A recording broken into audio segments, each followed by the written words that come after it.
the EV ordinance, for short, which is approved in third and final reading yesterday.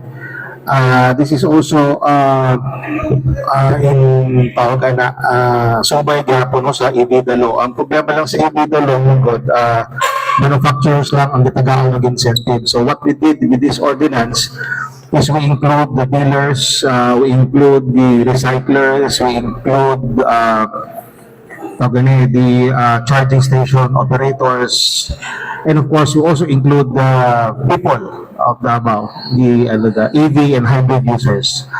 So kaning tanan nasulod kini sa atong EV ordinance, although we already have the Davao City Local Incentive Codes approved. Ang problema lang dito is medyo broad ko siya, although naana dito ang EV industries sa maong ordinansa kani atong gipasa kagahapon.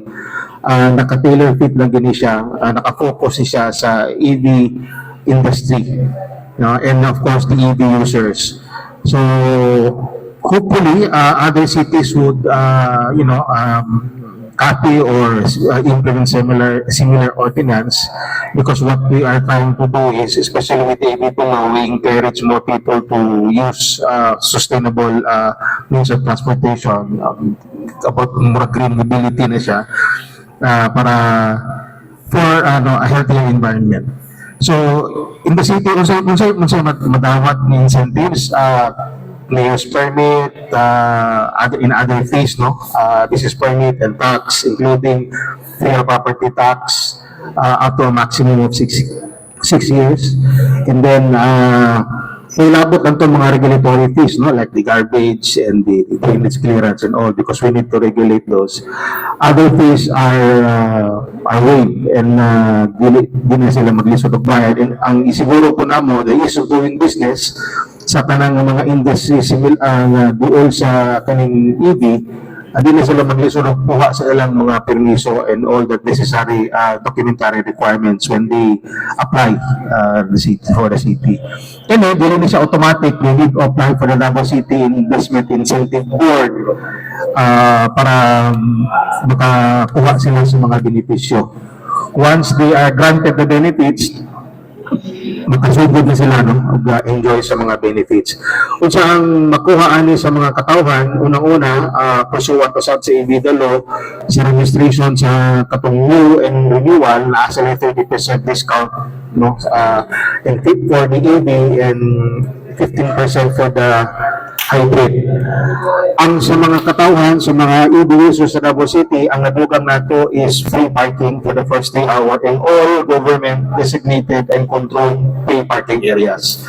So, Claveria, San Pedro, tanan nga gina-control sa gobyerno kanang mubayad kag 20, ang mga EV users free na sila for the first 3 hours. Ngayon, for the first 3 hours lang, kaya basig maabuso niya, basig ibigin lang niya kolektibo kadlaw, the city will lose revenues.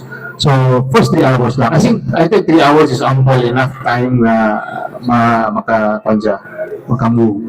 So, kung napo yung mga pumatana, ato na lang niya. Basta basically, those are the, ang unod sa EV ordinance, o napo siya penal provision nga if ever nga ni-violate ang mga ni-participate aning incentive, they will have to pay the necessary fine, and they will be denied the revocation of the incentives, o posibleng ipabayad pa sila sa katong mga na free nila ng mga incentives once they violate some provisions of this ordinance. Okay. So, Consulate, can you tell us kung sa mga provisions na pwede nila pasong, unsa dito mga provisions, sir? Well, nakabutang mo ko din ang usa sa ato mga qualifications, criteria, number 1, basahan na sana ako, ang katong for the local tax holiday, all eligible business enterprise are entitled to tax holidays of a maximum of 6 years, and other applicable fees and incentives exemption from payment of mayor's permit fees, licenses, charges, excluding yung mga regulatory functions. provided that there shall also be a registered specific line of purpose in business for EV related. Dapat i-rehistro gina nila kay ang lisod man ko kayo ani palitan na kay 100% tax exemption nya pag-abot di ay sa tindahan duha ra ka buok imong EV nya sa karon dito dili EV, so dapat ma-quantify po nato pila ra pud dapat ni ma-exempt sa imuha. So dili sa ingon nga nagbaligya ka og 60% fossil fuel powered vehicle, 20% lang imong EV, you should be taxed accordingly gyapon. So dili sa 100%. At unless kung 100% ka nga EV and hybrid, you get the whole 100%. Sa manufacturers nato and assemblers, domestic oriented, we are requiring them to at least to have an investment capital, paid up capital of 100 million pesos and registered with the BOI or PEZA, and must have at least 70% of employees must be Davao residents. For export-oriented manufacturing, a minimum paid up capital of 200 million pesos, of which 70% of the employees must be residents of Davao and 60% of its products shall be exported. For distributors or dealers, an investment of not less than 10 million pesos with not less than 5 employees provided yapon na taga Davao ang mga empleyado. Charging station operators, an investment of not less than 2 million. Among gibabaan ang charging stations to 2 million to encourage more players to participate. Yet the more charging stations that we have, the better. Kung kaya lang sa usa ka operator, walang kabuok, pinatamay lang ang lote, pwede siya makaparticipate. And then for the EV battery recycling and electronic waste repurposing enterprise, 2 million gapon among gibutang nga investment. Originally, 500,000 on tato, but there were deliberations sa plenaryo manggod tungod kay ang kaning manggong line of business, it entails sophisticated gadget equipment labi na for environment protection kay ang lithium ion manggod dili mo guna sama sa mga ordinaryo nga mga baterya nga gina-recycle na tapos daplin kato mga ordinaryong vehicle batteries. So this requires special care and special handling. That is why gipegna mo sa 2 million ng investment ini. Apil na din itong recycling for electronic waste because an EV is partly gadget and partly transportation. So daghang mga electronic waste nga pwede siyang ma-recycle. Yung mga metals diha na valuable pwede ma-recycle. Yung EV ordinance. Yes, apil sila sa incentives. Incentives lang. So ang paano ni sir is, may mga dapat private companies na dapat more na provide of charging stations na What do you mean? Mag-provide, well, basically, ano na lang, before the passage of this ordinance, daghan buo sa nag-inform ka na po sa akong committee sa opisina na they are very interested in putting up charging stations. Yes, number one is BYD. They're interested to put up charging stations. Plano din sila na magputang daw free charging stations. for BYD lang na siya. For BYD. And ang BYD manggod, pumunta na po na po sila kung para labang exclusive sa BYD. Yung nila, no, it could be for every EV vehicles kay naman doon sila ka ng universal mo na itong ilang charger at ng connector. Number two is Big-Green, which is VinFast. VinFast. They are planning to put up 100 charging stations in the city. 100 charging stations. Pumunta na ako kung exclusive ba for VinFast. Sabi nila, as of now, exclusive pa for VinFast if ever nga magtugod sila. Kay part ng ito silang promo is free charging station, free charging sa tanan ng mga users nila.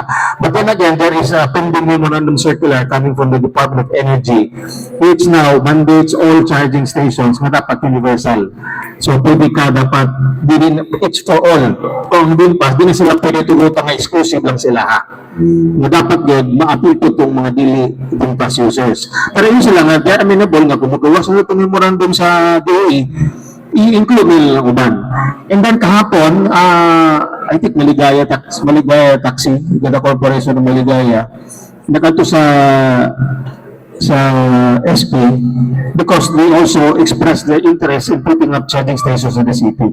So daghan ayo na po mga small players kanang ginagmay lang kanang siguro mga 100 meters kaya kung sila magtupod og mga charging stations, they are all welcome. Muna gibutang na natin ibabaan nato ang minimum required capital for that para daghan na maka-participate because what we're trying to do the city is trying to encourage people to use EVs. So, saturate the city with EVs. Well, that will depend again sa tao, no? We will not force people kung pwede ba sila dili kay naamang giuban niya dili ganagi di kay hilom na kayo. Kaburo ba ni Pilipino hilig og pura-pura gusto sa aba ang ilang sakyanan. Anya ang paghilom kayo ng EV murag wala dating something like that. Para sa uban gusto lang nila mag-EV because makatipid sila. Pila ba ang tanan cons, no? At target not or target ani mga companies na pila ka charging stations ang ilang gusto nila ibutang Tibok City? Ang nabukala na ako ang bigay is 100. 100. Ang BYD by ano sila by area by area ang BYD. I don't know kung wala pa sila nag-discuss ako specific kung how many charging stations are going to put up in Davao. Ang Conpod, ang Katumaligaya, they're still nag-conduct pa sila study as to how many ug asa silang strategic area magbutak mga charging stations. Ako silang gingnan, kung mamahimo, magbutang po mo sa mga lagyo like Buda, Lasang, kaya mo man yung mga entry ug exit points sa city, kaya di mo abot kung gikan Bukidnon, gikan Jensen, gikan somewhere para ang ma-encourage po ng mga EV users sa laing lugar naman di Davao because kabulo sila nga na mga charging stations din.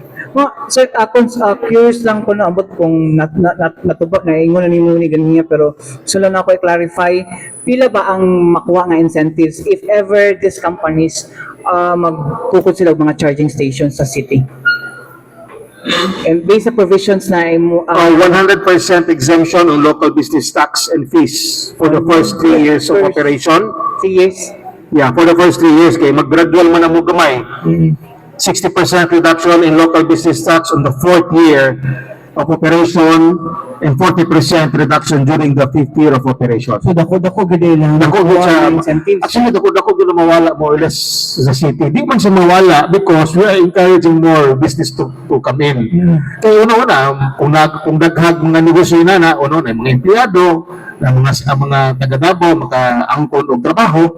So this is part of the mura og pag-encourage sa syudad o pag-promote og EV. And kanta di ba ko ang mga malls ani o mga private establishment because I also included in the ordinance na kung nato free parking sa mga designated government free parking area. Although wala mo mandate but it is included in the ordinance that we are encouraging malls and private establishments to provide free parking for EV and hybrid users. So naroon po na nila kung muhatag sila libre o dili, it's up to them o kung muhatag man sila, pila ra ka slot silang ihatag, nara po na sila ha.